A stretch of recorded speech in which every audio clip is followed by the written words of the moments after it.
This is a Sam Gladen production. My name is Sam.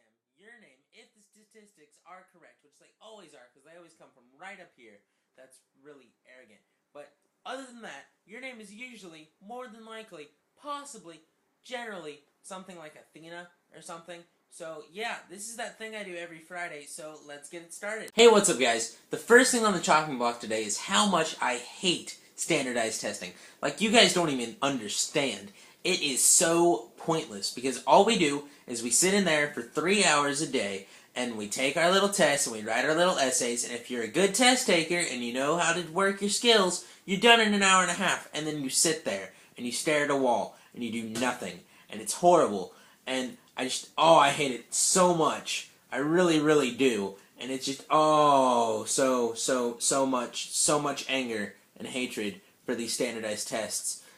So much so that I was yelling at my phone last night when I was texting my friend about it, how much I hated these tests, because I was so angry with the fact that we have to take these tests. And I'm a junior, so I'm done with them now, hopefully. But, it makes me so mad because my little brothers are 5 and 14, and they both despise being on camera, so you'll probably never see them, but I will refer to them as Mythological 1 and Mythological 2. So Mythological 1's going to be a freshman next year, and he has to take EOCs every year to be able to pass all of his classes, and then Mythological 2 has to take EOCs in kindergarten. Kindergarten. How do you take an EOC in kindergarten? You color a picture. That's it. It's so dumb. It is just ridiculous. And it's mind-boggling just how stupid these tests are. But yeah, so angry rant over. Let's get into what the video is about. Okay, so because I'm lame and I have no better ideas currently for a video this Friday, I'm going to do my 5 test taking tips to pass EOCs or TACs, or if you're not in Texas, whatever your standardized tests are called, whatever it's called, because it's not TACs anymore, it's STAR or something. So these are my 5 tips on how to pass the test, okay? Okay, awesome. So tip number one, okay. Tip number 1 is to sleep the night before. And that sounds really lame and really self-explanatory, but, I mean, it's true. I've walked into some standardized tests where I didn't get a lot of sleep the night before, and I was a zombie and just circling things, and I have no idea what I was doing, and it was horrible, and I got really close to failing, but I didn't because I'm a really good test taker. So that's number 1, is to make sure you get a lot of sleep. Okay, so number 2 is to eat something for breakfast. You don't want to go in there on an empty stomach, and it's not because it helps you think better or whatever the teachers tell you. It's because when your stomach is growling in the middle of the test, it gets really flipping annoying, okay? It gets really, really annoying just listening to your stomach growl and just ticking away the seconds until you can go have some lunch. Alright? Good. So number 3, we're almost there. We're almost done. Number 3 is... Hold on, I have to show you this. My brother, Mythological number 1, is putting a Justin Bieber poster under my door. Oh Lord, CT, you are something. You are something. You know that? I've been hearing your whole thing. I know.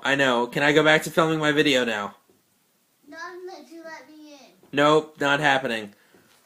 Okay, so back to my video. It's staring at me now. This is so weird. It is staring at me with its little demon eyes. It's so freaky. It's so weird. Stop making it stare at me. Just get rid of it.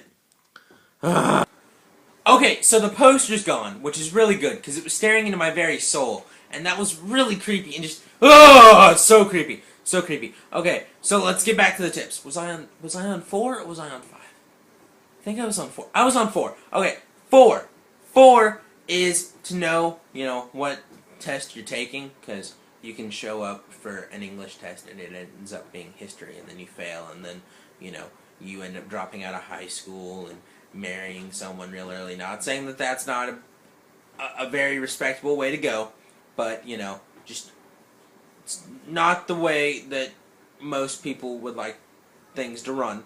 So, yeah, okay, so the point of this part right here is to make sure you know what the test is about. Okay, we got that? Not saying anything about marriage, nothing about that. That'll be next week's video. What the test is about, because I have a whole slew of opinions for next week's video. Okay, so number 5 is just go into it knowing that it's going to suck and that it's seriously just going to be the worst 3 to 4 hours of your life and you're going to hate it. But go into it knowing that this may be one of the last ones you ever have to take, or the last one you ever have to take, for at least for that year, knowing that you're that much closer to never having to take these tests again, and just relish in that, and know that if you knock it out of the park, you only have to take it once, and you're good, and you're golden.